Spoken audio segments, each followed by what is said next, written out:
आज हम बात करेंगे यूक्लिड डिवीज़न लेमा के बारे में। बट वो शुरू करने से पहले मैं आपको एक स्टोरी बताना चाहता हूँ। एक बच्चा था, वो बच्चा ऑर्फन हाउस की विज़िट के लिए जाना चाहता था। तो पापा ने बोला, बेटा अगर ऑर्फन हाउस में जा रहे हैं तो बच्चों के लिए कुछ चॉकलेट ले आते हैं। तो बच्चा शॉप पे गया और उसने 15 dairy milk silk and 45 star खरीदी। वो जब चॉकलेट लेके घर आया और घर आने के बाद वो पूरी फैमिली के साथ ऑर्फन हाउस गया। ऑर्फन हाउस जाने के बाद वहाँ जब चॉकलेट बांटने का टाइम आया, उस टाइम पे वहाँ के ट्रस्टी आए और ट्रस्टी ने बोला कि बेटा आप अगर यहाँ पे चॉकलेट बांट रहे हो तो यहाँ पे एक कंडीशन है। बच्चा चौंक गया और बोला, सर चॉकलेट बांटने में कौन सी कंडीशन है? ट्रस्टी ने बोला कि बेटा कंडीशन में सिर्फ एक ही चीज़ है कि आप जितने बच्चों को चाहो इतने बांट सकते हो, बट जितने बच्चों को दो उसको सेम अमाउंट में देना है। बच्चे ने बोला कि सर ये कैसे संभव है, मेरे पास तो 15 सिल्क है और 45 स्टार है, इसको मैं इक्वली डिवाइड कैसे करूँगा? सेम आपके दिमाग में भी एक क्वेश्चन होगा कि कैसे संभव है। इसीलिए आपको मैं 30 सेकंड देता हूँ इस क्वेश्चन का आंसर सॉल्व करने के लिए। क्वेश्चन फिर से सुनिएगा। आपके पास 15 सिल्क है, 45 स्टार है और ये दोनों चॉकलेट्स को आपको इक्वल अमाउंट में कुछ बच्चों को बांटनी है। तो आप कितने बच्चों को बांटेंगे, कितनी सिल्क और कितनी 5 स्टार होगी, वो आपको ढूंढ के निकालना है। आपके पास 30 सेकंड है। Your time start now.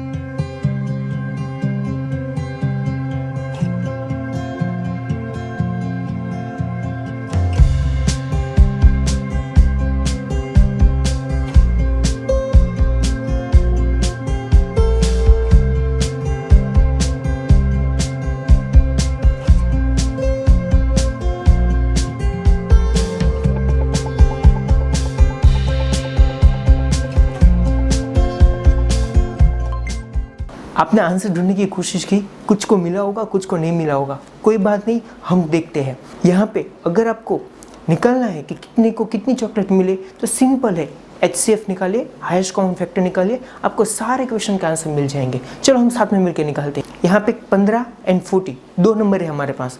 ये दो में से 15 जिसके फैक्टर क्या निकलते हैं 5 इंटू 3 एंड 40 उसके फैक्टर क्या निकलते हैं 5 इंटू 2 इंटू 2 इंटू 2। अब ये दोनों में से आपको हाईएस्ट कॉमन फैक्टर निकालना है विच इज़ 5। तो आपको हाईएस्ट कॉमन फैक्टर मिल गया। इसका मतलब है कि आप 5 बच्चों को इक्वल अमाउंट में चॉकलेट दे सकते हैं। अब 5 बच्चों को इक्वल अमाउंट में कितनी चॉकलेट दे सकते हैं वो निकलना है, तो वो भी बहुत ही सिंपल है। यहाँ पे 15 था, 15 वो क्या था, डेयरी मिल्क सिल्क के लिए था। 40 किसके लिए था, 5 स्टार के लिए था। तो 15 है तो उसमें से 5 तो हमने हाईएस्ट कॉमन फैक्टर के लिए निकाल लिया, तो 3 बचा। 3 ये दिखाता है कि आप 5 बच्चों को 3 सिल्क देंगे और बाकी के 5 बच्चों को 2 into 2 into 2 which is 8 5 star देंगे। मतलब आप एक बच्चे को 8 5 स्टार और 3 सिल्क, टोटल 11 चॉकलेट देंगे, तब 5 बच्चों में इक्वली डिवाइड ऑटोमेटिकली हो जाएगी। इसलिए 5 बच्चों को सेम चॉकलेट मिलेगी तो 5 बच्चों भी खुश हो जाएंगे। बट ट्रस्टी को एक क्वेश्चन हुआ, यहाँ पे तो हमारे पास हर बार अलग अलग लोग आते हैं, डिफरेंट अमाउंट में चॉकलेट्स लेके आते हैं, कुछ डिफरेंट टाइप ऑफ चीज़ें लेके आते हैं। तो क्या ऐसा कुछ संभव है कि हम सिर्फ 2 अमाउंट उसके अंदर पुट करें और डायरेक्टली हमें उसका HCF मिल जाए? इन शॉर्ट उसका कहने का मतलब ये था कि आप कैलसिंग तो कैसे 2 + 2 करते हो तो इज इक्वल टू डायरेक्टली क्या मिल जाता है 4 मिल जाता है। वैसे आप कोई 2 वैल्यू डालो कैलसी के अंदर या तो कोई सॉफ्टवेयर के अंदर और आपको डायरेक्टली उसका HCF मिल जाए, क्या है संभव है? आपको क्या लगता है संभव होगा कि नहीं होगा? चलो उस संभव की बात करते हैं, हम उसको प्रैक्टिकली करके दिखा देते हैं। यहाँ पे आपको एक सिंपल डिवीजन दिखाया गया है जहाँ पे 11 डिविडेंड है, 2 डिवाइजर है, 5 क्वोशंट है और 1 रिमाइंडर है। आपको ऐसा कुछ करना है, ये आप ऑलरेडी पहले कर चुके हैं। जैसे मिक्स फ्रैक्शन को प्रॉपर फ्रैक्शन में कन्वर्ट करते हैं तब आप कुछ प्रोसेसेस करते हैं, सेम टाइप के प्रोसेसेस यहाँ पे भी हो सकती है। क्या ऐसा कुछ संभव है कि आप डिवाइजर, क्वोशंट एंड रिमाइंडर का यूज़ करके आप डिविडेंड निकाल पाओ? आपको मैं 10 सेकंड देता हूँ, जो प्रोसेस होते हैं उस प्रोसेस को एक बार लिख लीजिए। आपके पास 10 सेकंड है। Your time start now.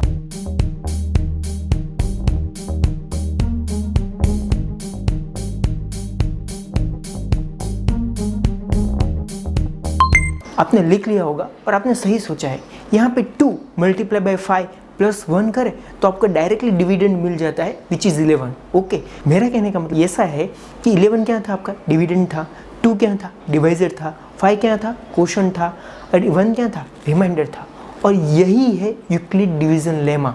और कुछ भी नहीं। आपको पूरा समझ में आ गया है। अब इसमें थोड़ा सा मैथमेटिकल स्टेटमेंट, मैथमेटिकल फॉर्म में इक्वेशन को रिप्रेजेंट करना है और वही हमें सीखना है। अब इसको मैथमेटिकल फॉर्म के अंदर एक्सप्रेस करते हैं। तो यहाँ पे जो डिविडेंड दिया हुआ है उसको जस्ट ए ले ले, डिवाइजर दिया है उसको बी ले ले, क्वोशंट दिया हुआ है उसको क्यू ले ले और रिमाइंडर दिया है उसको आर ले ले। अगर इन सबको मिला के अगर आपको एक मैथमेटिकल फॉर्म के अंदर इक्वेशन लिखे तो वो बनती है A is equal to B Q plus R. यही यूक्लिड डिवीजन लेमा का एक मैथमेटिकल फॉर्म है। यूक्लिड डिवीजन लेमा को अगर स्टेटमेंट में कन्वर्ट करें तो स्टेटमेंट में क्या लिखते हैं, given positive integer a which is dividend and b divisor. मतलब कहने का यहाँ पे ये है 11 डिवाइडेड बाई 2 करते हैं हम तो क्या होता है, there exist unique integer q and r। मतलब आपको एक यूनिक क्वेश्चन भी मिलेगा और यूनिक रिमाइंडर भी मिलेगा जो क्या करेगा, सेटिस्फाई करेगा किसको, हमारी इक्वेशन को a is equal to B Q plus r को। अगर इसको सिंपलेस्ट फॉर्म में इसका एक्सप्लेनेशन दूँ तो इसका कहने का मतलब इतना ही है कि कोई भी दो वैल्यू ले लो, अगर उसका डिवाइडेशन करो, मतलब मान लो कि यहाँ पे हमारे पास 11 है, 11 डिवाइडेड बाई 2 करो तो आपको क्वोशंट हमेशा 5 मिलेगा और रिमाइंडर हमेशा 1 ही मिलेगा। और ये ऐसा मिलेगा कि जो हमने जो इक्वेशन बनाई उसको हमेशा सेटिस्फाई करेगा। यहाँ पे एक कंडीशन दी है। कंडीशन क्या है कि remainder is always greater than and equal to 0 होगा और डिवाइजर से हमेशा कम होगा। यहाँ पे कंडीशन अगर आपको समझ में नहीं आ रही है तो मैं आपको कंडीशन समझाता हूँ कि कंडीशन है क्या। यहाँ पे हमने ये डिवीजन ऑलरेडी ले चुके थे। अगर वो डिवीजन के अंदर आप देखने जाए तो डिवाइजर कितना है, 2 है, रिमाइंडर कितना है, 1 है। इसका मतलब कि यूक्लिड डिवीजन लेमा की जो कंडीशन उसको सेटिस्फाई कर रहा है। बट जस्ट कंसीडर यहाँ पे डिवाइजर कितना है, 2 है। अगर हम रिमाइंडर 2 लेते हैं तो क्या होता है, अगर रिमाइंडर हमने 2 लिया तो आप देख सकते हैं हम आगे बढ़ सकते हैं डिवीजन के अंदर। हमारा डिवीजन कंप्लीट नहीं हुआ है, इसलिए 2 1 जा 2 और नीचे 2 - 2 करेंगे तो क्या आएगा, 0 आएगा। इन शॉर्ट अगर आप डिवीज़र जितना ही रिमाइंडर लेते तो आप आगे आगे डिवीज़न कर सकते हैं। इसकी वजह से आपका रिमाइंडर हमेशा डिवाइजर से कम होना चाहिए। यूक्लिड डिवीजन लेमा के प्रैक्टिकल एप्लीकेशन की बात करें तो यूक्लिड एल्गोरिथम में इसका यूज़ होता है।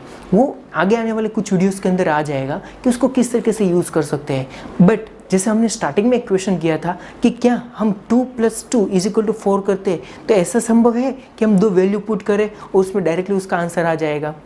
तो हाँ वो संभव है, वो हम देखेंगे नेक्स्ट वीडियो के अंदर। और वही इसकी एप्लीकेशन भी है, उस टाइम पे आपको मैं प्रूव करके दिखा दूंगा कि इस तरीके से आप करिए तो डायरेक्टली आपको 2 वैल्यू पुट करनी है, you will directly get the answer. अगर आपको यूक्लिड डिवीजन लेमा समझ में आ गए तो लाइक तो बनता है। अगर आपको ये वीडियो पसंद आया है तो हम चैप्टर वाइज हम नए वीडियोज़ लाने वाले हैं जिसके अंदर आपको सारी चीज़ें बहुत ही ईजी तरीके से समझाई जाएगी। बट अगर उस वीडियो की नोटिफिकेशन आप चाहते हैं तो आपको सब्सक्राइब बटन प्रेस करना पड़ेगा और उसके बाजू में बेल आइकन है उसमें ऑल क्लिक करना पड़ेगा। वीडियो को यहाँ तक देखने के लिए आपका बहुत बहुत धन्यवाद।